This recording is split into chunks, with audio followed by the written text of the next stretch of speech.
ಇದನ್ನ ನಂಬಲ್ಲ. ಓಹೋ, ನೀನ್ ಎಷ್ಟ್ ದಿನ ಎಲ್ಲಿದ್ದಕ್ಕ? ಸಂಘದ ಅಧ್ಯಕ್ಷ ಕಾಣಿಸ್ತಾ ಇಲ್ಲ. ಅರ್ಥ ಆಗಲ್ವಾ? ಬೇರೆಯವ್ರ ಮೇಲೆ ಗೂಬೆ ಕೊಡ್ಸಿ ನ್ಯಾಯ ಕೊಡ್ಸದ ಹಡ್ಬಿಟ್ಟಿ ಅದಕ್ಯಾಕ ಹಂಗ ಹಾರ್ ಬೀಳ್ತಿ? ಯಾರಾದ್ರೂ ಪರ್ಟಿಕ್ಯುಲರ್ ಆಗಿ ಬೇರೆಯವ್ರ ಮೇಲೆ ಗೂಬೆ ಕೂರ್ಸಿದಾರಲ್ಲ, ಅವ್ರ ನೇಮ್ ಹೇಳಿದಾರ? ನ್ಯಾಯ ಸರ್, ಹಂಗಾರೆ ಊರವರೆಲ್ಲ ಓದವರೆಲ್ಲ ಈ ತರ ಮಾಡ್ಬಿಟ್ಟು ನ್ಯಾಯ ಕೊಡ್ಸಂಗಾಗತ್ತಾ? ಮಾನ ಮರ್ಯಾದಿಲ್ದಾಗ ಮಾತಾಡ್ತಾ ಇದ್ದೆ. ಇಷ್ಟು ದಿನ ಮಾಡ್ಬೇಕಿತ್ತಲ್ಲ, ಏನ್ ಮಾಡಿದ್ರಿ ಇಷ್ಟು ದಿನ ಸುಮ್ನೆ ಖಾಲಿ ಕುತ್ಕೊಂಡು? Accident questions please drive slow. ಇನ್ನೊಬ್ಬ ಯಾವನಾದ್ರೂ ಮಾಡ್ತಾನೆ ಇವನ್ ತರನೇ. ಇನ್ನೊಬ್ಬ ಸಮೀರ್ ಹುಟ್ಕೋತಾನೆ, ಆದ್ರೆ ಒಳ್ಳೆ ಕೆಲಸ ಮಾಡಕ್ ಹುಟ್ಕೋತಾನೆ. ನಾವೇ ಸೌಜನ್ಯಂಗ್ ನ್ಯಾಯ ಕೊಡಿಸ್ತೀವಿ, ಈ ಕಳ್ಳನ ಮಕ್ಳು ಏನ್ ನ್ಯಾಯ ಕೊಡಿಸ್ತಾರೆ? ಅವ್ರಿಗೆ ಅಷ್ಟು ಅರ್ಥ ಆಗಲ್ವಾ? ಬೇರೆಯವ್ರ ಮೇಲೆ ಗೂಬೆ ಕೊಡ್ಸಿ ನ್ಯಾಯ ಕೊಡ್ಸದ ಇದ್ಯಾವ ತರ ನ್ಯಾಯ ಸರ್? ಕೊಡ್ರೋ ಅಕ್ಕಗ 1,000 ರೂಪಾಯಿನ.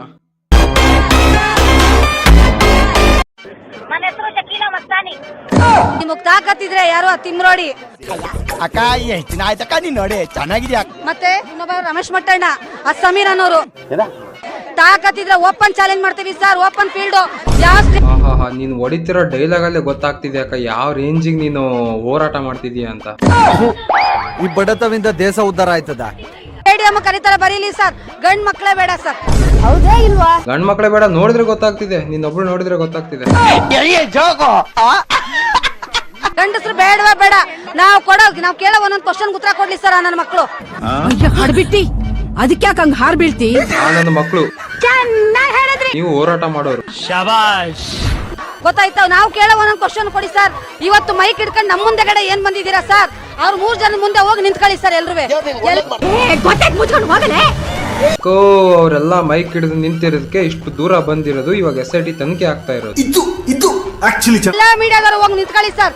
ಏನೇನ್ ಪ್ರೂಫ್ ಮಡಗಿದ್ಯಾ ಮಡ್ಗಪ್ಪ ಮಡ್ಗು. ನಾವು ಮೀಡಿಯಾದವ್ರು ನಿಮ್ ಪರ ನಿಂತ್ಕೋತೀವಿ. ಈ ನನ್ ಮಕ್ಕಳಿಗೆ ತಿಂದ್ಬಿಟ್ಟು ಮನೇಲಿ ಬೇರೆ ಏನ್ ಕೆಲಸ ಇರಲ್ಲ, ಇಲ್ಲಿ ಬಂದು ನಿಂತ್ಕೊಂಡು ಹೋಗೋ ಬರೋರ್ನೆಲ್ಲ ತರಲೆ ಮಾಡ್ಕೊಂಡು ಪೋಸ್ಟ್ ಕೊಡ್ತಿರ್ತಾರೆ ಬಡ್ಡಿ ಮಕ್ಕಳು. ಮಾತಾಡಿ ಸರ್, ಗೊತ್ತಾಯ್ತು? ಅವಾಗ್ಲೇನೆ ಸರ್ ನಮ್ಗೇನ್ ಗೊತ್ತಾ, ಸೌಜನ್ಯನ ಹೆಣ್ಮಗಳಿಗೆ ನಿಷ್ಪಕ್ಷವಾಗಿ ನ್ಯಾಯ ಸಿಗ್ಬೇಕು ಸರ್.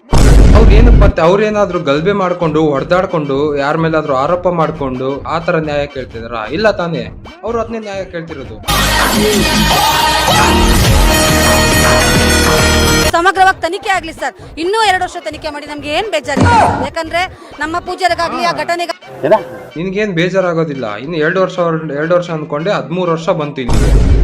ಗರುಡ ಹಿಡ್ಕೋ ಅಂದಂಗಾಗೋಯ್ತು. ಆಗ್ಲಿ ಯಾವುದೇ ರೀತಿ ಸಂಬಂಧ ಇಲ್ಲ. ಆ ನಂಬಿಕೆ ನಮ್ಗಿದೆ. ಮಂಜುನಾಥ ಸ್ವಾಮಿ ಮೇಲೆ ನಂಬಿಕೆ ನಮ್ಗಿದೆ. ಗೊತ್ತಾಯ್ತಾ? ಅವ್ರ ಬಗ್ಗೆನೂ ಸಮಗ್ರವಾಗಿ ತನಿಖೆ ನಡೀಲಿ. ನಮ್ಮ ದೇವಸ್ಥಾನದ ಬಗ್ಗೆ, ನಮ್ಮ ಪೂಜ್ಯರ ಬಗ್ಗೆ ಬಂದಿರೋ ಅಪಪ್ರಚಾರ ಹೋಗ್ಲಾಡಿಸ್ಬೇಕು. ಅಷ್ಟೇ ನಮ್ಮ ಈ ಹೋರಾಟದ ಉದ್ದೇಶ. ಯಮ್ಮ ತಾಯಿ, ನಾನು ಎಂತೆಂತ ಕರ್ಮಗಳನ್ನು ನೋಡಿದೀನಿ, ಏನೂ ಆಗಿರ್ಲಿಲ್ಲ. ಆದ್ರೆ ನೀನ್ ನುಡಿತಾ ಇದೆಯಲ್ಲ, ಇದನ್ನ ಮಾತ್ರ ನೋಡಕ್ಕಾಗ್ತಾ ಇಲ್ಲ. ನನ್ನ ಕಣ್ಣು ಹಿಂಗೋಗಕ್ಕೆ ಮುಂಚೆ ಹೋಗ್ತಾರೆ. ಈ ಬಡತವಿಂದ ದೇಶ ಉದ್ಧಾರ ಆಯ್ತದ. ಜಗ್ಗು ಮಹಾನ್ ಕಲಾವಿದ.